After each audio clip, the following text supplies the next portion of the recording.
Hello friends, arc से talks के 25वें episode में आपका तो स्वागत है। जैसा कि जानते हैं, आपके मानसून से संबंधित परेशानी है, उसके बारे में हम आपको आगाह कर रहे हैं। उसके बारे में बता रहे हैं कि कुछ परेशानी है जो पानी के साथ में घटती हैं। तो पिछली बार अपन ने जाना था बिजली के लिए, अब की बार जान रहे हैं पानी में गिरने से मौत होना या घायल होना, है ना, या पानी में डूब जाना, इसके बारे में अपन जानते हैं। जैसा कि आप जानते हैं कि पानी शरीर को या मानव जाति को, जीवन जगत को, पूरे जीव को, सबको जीवन देता है। लेकिन यही पानी में अगर कोई दुर्घटना घट जाती है तो ये मौत का कारण भी बन जाता है। तो आज अपन जानते हैं कि पानी में कैसे एक्सीडेंट होते हैं, पानी में कैसे आदमी गिर जाता है, क्या कारण से हो जाता है और क्या उसके उपाय हो सकते हैं, उससे कैसे बचा जा सकता है, गिरने से कैसे बचा सकता है, ड्राउनिंग से कैसे बचा जा सकता है। तो आज इसी के बारे में अपन हाईलाइट है, इसी के बारे में अपन जान रहे हैं। आपको ये बताएं कि पूरे विश्व में करीब करीब पानी से होने वाली जो दुर्घटनाएं हैं या पानी में गिरने से दुर्घटनाएं होनी है, उनकी संख्या पूरे विश्व में 45 लाख है। उनमें से 3 लाख लोगों की पूरे विश्व में एक साल में मृत्यु हो जाती है। इन मृत्युओं में से जो ज़्यादातर संख्या होती है वो फ्रेश वाटर में होती है, मतलब ताज़ा पानी है। ताज़ा पानी या प्राकृतिक रूप से इकट्ठा हो जाए या मानव निर्मित कोई झील हो, पोखर हो, उसमें गिरने से मृत्यु हो जाए तो ये मानव निर्मित हो गई, और बाकी समुद्र में गिरने से मौत होती है। तो अपन को इनमें जानना है कि क्या अंतर है और क्या परेशानी है। सबसे पहली बात यह है, जो फ्रेश वाटर है, जैसे ताज़ा पानी है या मीठा पानी है, उसमें से गिरने से 90% मौतें होती हैं और समुद्र में गिरने से केवल 10% मौतें होती हैं। तो उसके कुछ कारण हैं, उनको अपन जानने की कोशिश करते हैं। एक्चुअली क्या है कि ताज़ा पानी में मृत्यु के कारण डिफरेंट होते हैं और समुद्र में गिरने से पानी डिफरेंट होते हैं।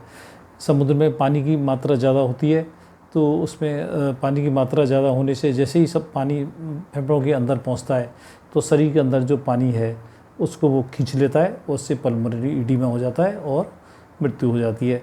लेकिन उसमें थोड़ा सा टाइम ज़्यादा लगता है। फ्रेश वाटर में क्या होता है कि जैसे ही उसमें पानी में गिरेगा, वैसे ही जो पानी है वो शरीर के खून के अंदर प्रवेश कर जाएगा और ऑक्सीजनेशन है, जो फेफड़ों में जो ऑक्सीजन का आदान प्रदान है वो रुक जाएगा, उससे वेंट्रिकुलर फिब्रिलेशन होगा और दौरे आएंगे और मृत्यु हो जाएगी। ऐसे करके दोनों के उसमें अंतर होता है। लेकिन एक तरह की जो वो है ड्राउनिंग है, उसमें ये अंतर है कि एक ड्राई ड्राउनिंग होती है।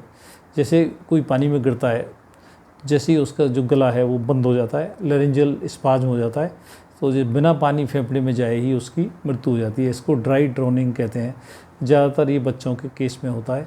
आपको जान के बहुत ताज्जुब होगा कि बच्चों में गिरने से केवल 1 मिनट के अंदर ही उसकी मृत्यु हो जाती है, क्योंकि वो तैरना नहीं जानता है, अपने हाथ पैरों को हिलाना नहीं जानता है, तो फटाफट पानी मुँह में जाता है और मुँह में जाने से ही उसको लैरिंजियल स्पाज्म हो जाता है और 40 सेकंड से 1 मिनट के अंदर उसकी मृत्यु हो जाती है। तो अपन को बहुत ज़्यादा सावधान रहने की ज़रूरत है कि उसकी एक्सीडेंट से उसको कैसे बचाया जाए।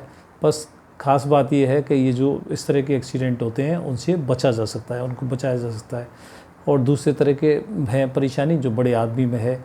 बच्चों में तो 40 सेकंड से 1 मिनट होता है, बड़े आदमी में ये 5 से 10 मिनट होता है। जो पानी में कोई गिर जाता है तो उसमें उसकी मृत्यु का टाइम 5 से 10 मिनट है, और 25 मिनट अगर पानी में रह गया किसी भी कारणवश तो फिर उसकी मृत्यु निश्चित हो जाती है।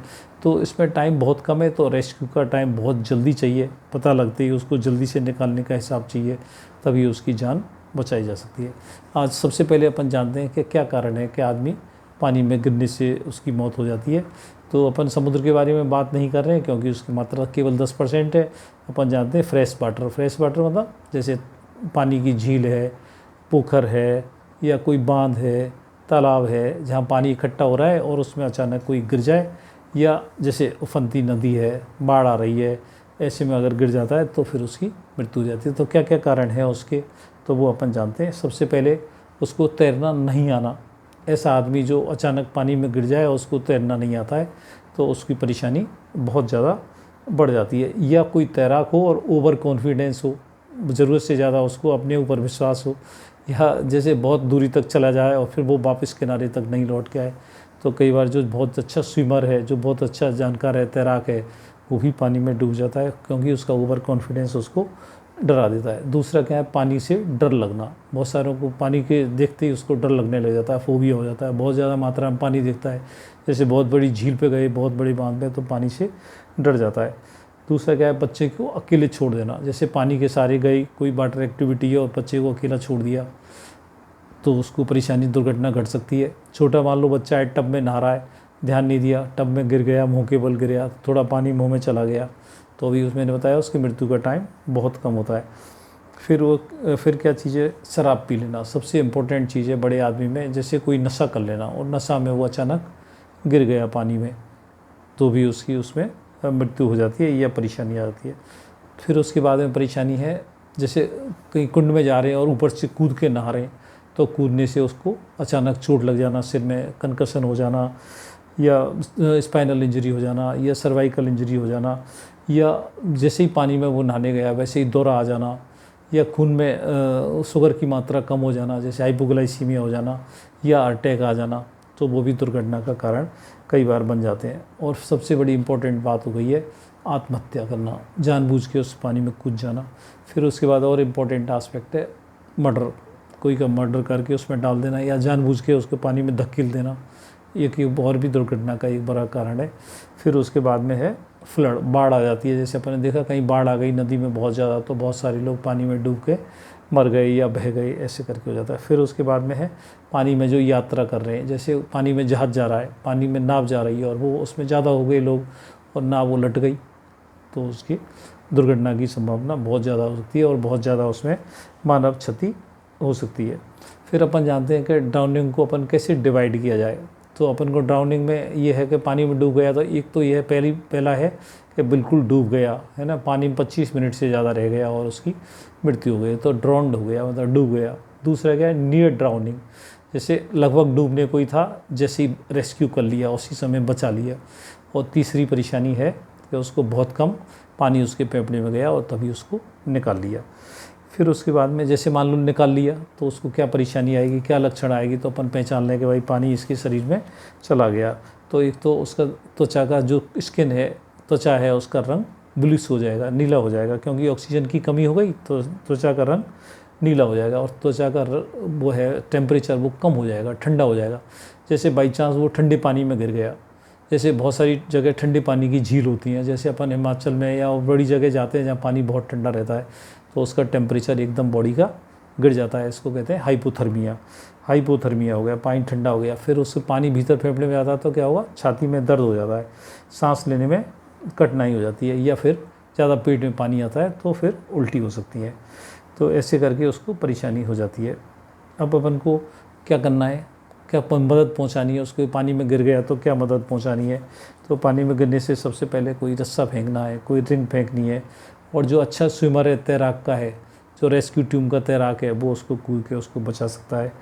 फिर उसके बाद में है, जैसे मान लो उसको निकाल लिया, पानी में से निकाल लिया, तो क्या करना है, तो उसको मान लो हाइपोथर्मिया हो गया, ठंडा हो गया, तो उसको कंबल वगैरह, कोई कपड़े वगैरह लेटने जिसको टेम्परेचर डाउन नहीं जाए। और सबसे इम्पोर्टेंट चीज़ है उसमें CPR, फर्स्ट एड। तो फर्स्ट एड में सबसे पहले, फर्स्ट एड देने से पहले ये देख लें कहीं उसको और कोई चोट तो नहीं लग गई है, गिरने से उसकी स्पाइनल इंजरी तो नहीं हो गई है, सर्वाइकल इंजरी तो नहीं हो गई है। सर्वाइकल इंजरी में अपन कंप्रेशन करेंगे या उल्टा करेंगे, सीधा करेंगे, तो उसको बहुत ज़्यादा स्पाइनल कॉर्ड में चोट हो सकती है और CPR से पहले ही मरीज़ की मृत्यु हो सकती है। तो CPR का खास ध्यान रखना है। कार्डियो रेस्पिरेटरी रिसस्टेशन है, उसमें 30 कंप्रेशन चेस्ट के करने हैं और 2 मुँह से, क्योंकि उस समय कुछ मिलेगा तो नहीं, ऑक्सीजन वगैरह तो कुछ मिलेगी नहीं, तो माउथ से उसको सांस देनी है, मुंह से मुंह को सांस देनी है। वो 30 बार कंप्रेशन के बाद 2 बार देनी है, तो ये फर्स्ट एड कहलाती है। फिर उसके बाद तुरंत उसको अस्पताल में शिफ्ट करना है, जैसे ही तैसे करके एम्बुलेंस मिले, जैसे ही साधन हो उसको शिफ्ट करना है। वो तो वहाँ पे क्या होगा, उसकी फ्लूइड बैलेंस, जो खून में जो वो है फ्लूइड का इम्बैलेंस हो गया है, जैसे ज़्यादा पानी चला गया तो फ्लूइड इम्बैलेंस हो गया है, तो उस फ्लूइड इम्बैलेंस को ठीक हो किया जाएगा। और मान लो BP डाउन हो गया, हाइपोथर्मिया होने से, तो BP सही होगा, और फिर उसको मुंह में कुछ फंस गया तो वो निकलेगा, और मैकेनिकल वेंटिलेशन पे ज़्यादा हो गया तो वेंटिलेशन पे उसको रखा जाएगा। ऐसे करके उसकी जान बचाई जा सकती है। फिर उसके बाद में क्या कॉम्प्लिकेशन हो सकते हैं, गिरने से क्या कॉम्प्लिकेशन हो सकते हैं, तो उसको सबसे पहले तो फेफड़े में पानी चला जाएगा तो उसको निमोनिया हो जाएगा। फिर उसके बाद रेस्पिरेटरी डिस्ट्रेस हो जाएगा, निमोनिया से सांस लेने में परेशानी तकलीफ़ आ जाएगी। फिर उसके बाद में है जो उल्टी है, उसको उल्टी आई है, वो उल्टी अगर मुंह में चली जाती हैं, सांस की नली में चली जाती हैं, तो एक बहुत सांस घुटने का एक बहुत बड़ा कारण हो जाता है। और तीसरा फ्लूइड बैलेंस है, फ्लूइड का बैलेंस उसका बिगड़ जाएगा। तो ख़ासतौर से अपन जैसे मान लो उसके पेट में पानी हो जाए, भर जाए, तो उसको निकालने की बहुत ज़्यादा ज़रूरत नहीं है। जैसे कभी कभी अपने फिल्मों में देखा है, सबसे पहले पेट को दबाते हैं और पानी निकालने की कोशिश करते हैं, तो पानी निकालने से उल्टा उसको कभी कभी गड़बड़ हो जाती है। पेट में पानी पहुंच जाए तो कोई ज़्यादा नुकसानदायक नहीं, लेकिन फेफड़े में अगर पानी पहुंच जाता है और कुछ ही मात्रा में उसका पानी पहुंच जाता है तो भी वो खतरनाक हो जाता है। तो फिर मान लो कैसी कोई डूब रहा है तो उसको क्या होगा, सबसे पहले तो उस पानी में गिरेगा, फिर वो चिल्लाएगा, उसको डर लगेगा, फिर वो क्या है सांस को रोक लेगा। सांस को रोकने से उसकी ऑक्सीजन की और कमी हो जाएगी, ऑक्सीजन की कमी होने से उसको वेंट्रिकुलर फिब्रिलेशन हो जाएगा, दौरा आ जाएंगे और अकस्माती उसकी मृत्यु हो जाती है। ऐसी स्टेज आती हैं उसकी डूबने की, बाद में जो स्थिति आती है। अब मान लो अपन देखते हैं कि उससे कैसे बचा जाए। मान लो कोई आदमी उसमें पानी में गिरे नहीं, तो उसके लिए अपन क्या कर सकते हैं, तो अपन ये कर सकते हैं कि जहाँ बाढ़ आ रही है, जहाँ ज़्यादा पानी बह रहा है, सपाट चल रही है, पानी बह रहा है, तो उस रोड को अपन अवॉइड करें, उस पर अपना व्हीकल नहीं डालें। जैसे सड़क पे पानी चल रहा है तो उस पानी से बचें। तो बहुत ज़्यादा मान लो अचानक पानी आ गया तो अपने व्हीकल का बह जाने का खतरा बहुत ज़्यादा है। और जैसे पानी भरा हुआ है, बंद के सारे है, या कोई डैम चल रहा है, तो उसकी सारी नहीं चलें। मान लो पैर फिसल गया तो सीधे पानी में जाके गिरेंगे। और मान लो वो अच्छा तैराक नहीं है, अच्छा स्विमर नहीं है, तो उसकी दुर्घटना की संभावना बहुत ज़्यादा बढ़ जाएगी। नशा नहीं करें, कभी भी पानी में जाएं। आजकल का ट्रेंड हो गया है कि कोई पिकनिक मनाने जा रहे हैं तो नाव में बैठ के शराब पी के पार्टी करते हैं, तो वो नशे में बैलेंस हो जाते हैं और फिर वो बोट भी उलट सकती है। और जब नशा में वो अपने बचने की, अच्छा तैराक होगा तो भी वो अपनी बचने की कोशिश नहीं करता है, तो ऐसे में दुर्घटना या परेशानी बढ़ने की बहुत ज़्यादा संभावना हो जाती है। जहाँ पे बड़ी जगह हैं, जहाँ वाटर एक्टिविटीज़ या स्पोर्ट एक्टिविटीज़ चल रही हैं वाटर की, तो वहाँ पर लाइफ जैकेट होती हैं, तो लाइफ जैकेट ज़रूर पहने, लाइफ जैकेट को अवॉइड नहीं करें। बच्चों को पानी के पास अकेला नहीं छोड़ें, ख़ासतौर से छोटे बच्चे हैं तो उनको बाथटब में अकेला नहीं बैठाएं। ऐसे करके कुछ सावधानियों से इस परेशानी से या दुर्घटना से बचा जा सकता है, क्योंकि ये एक परेशानी ऐसी है जिसमें बचाव ही बहुत उपाय है। और वैसे तो पूरी दुनिया के अंदर अगर अपन कैलकुलेशन करते हैं तो ये एक्सीडेंट के तीसरे नंबर का कॉज है, सबसे ज़्यादा जिसमें मृत्यु हो जाती है। सबसे पहले तो रोड ट्रैफिक एक्सीडेंट है, फिर उसके बाद गिरने से होती हैं ज़्यादातर मौतें, फिर तीसरे नंबर पर ये पानी में डूबने से मृत्यु हो जाती है। अगर आप सावधान रहेंगे अपन तो बहुत सारी ऐसी परेशानी से बच सकते हैं। इस चैनल को आगे बढ़ाने के लिए लाइक करें, शेयर करें, सब्सक्राइब करें। Thank you very much.